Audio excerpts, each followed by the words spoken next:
Hello everyone, I'm Dave and welcome back to Goodford Model Railway. What we're looking at now is the new railway room which has been built in the garden in my new house.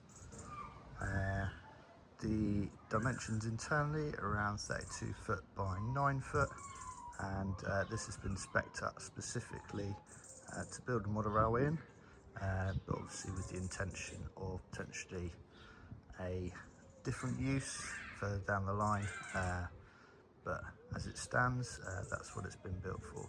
So I'm just gonna jump inside and show you around, just so you can get a feel for what we've done and why I've done it. So first thing to note is the sliding doors, quite simply so that we don't have to worry about doorways, doors opening in or out or things like that, as to where we put baseboards.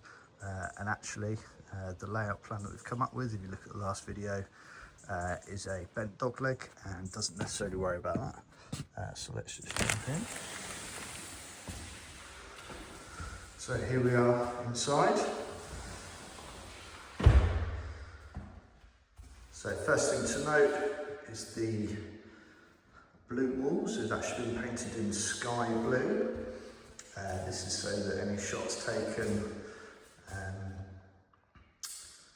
if we happen to catch a bit of wall, then unfortunately we will only see a bit of blue in the background. So just spinning around very quickly. So you've got the sliding doors there.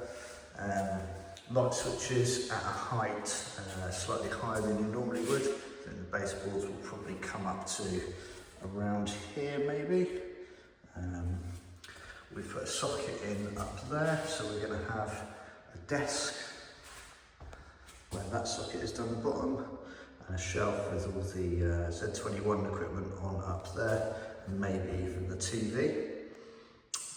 We've got 3 windows.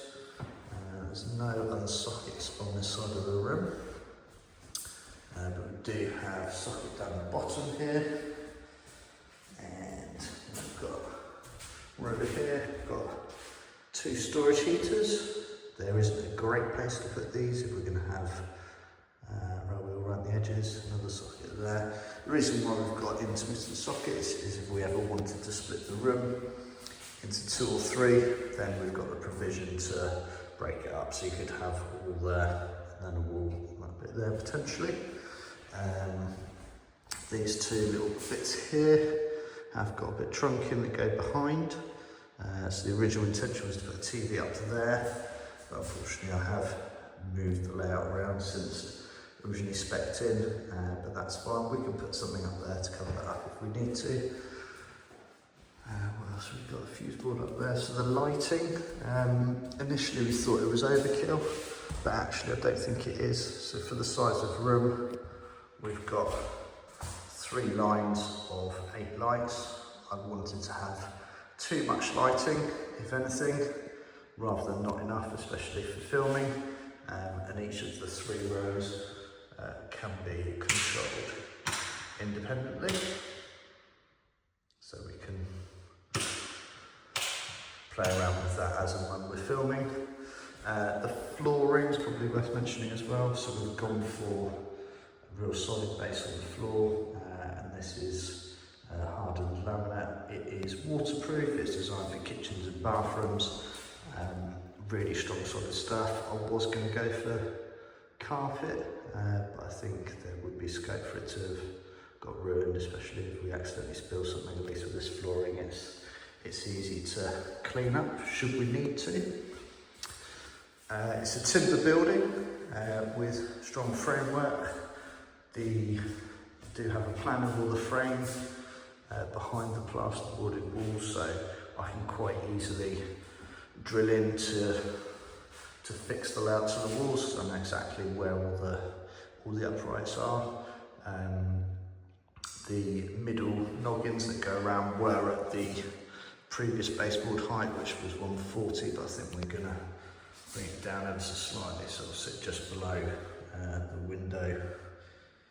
Yeah, probably about there-ish.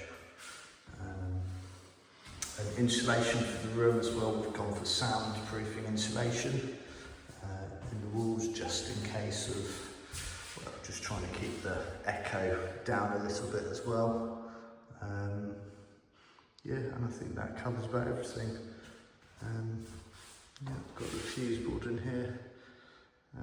Yeah, I think that's about it really. So as I said, quite a short video. I just wanted to give you a quick spin around of the room before I start filling it up with wood, just so you can see what we're expecting, why we've done it, and what the plans are. So next video will be the starting the baseboards. So the room will probably look a bit smaller then and a bit more filled up. So yeah, thanks very much for watching, and I'll catch you guys soon.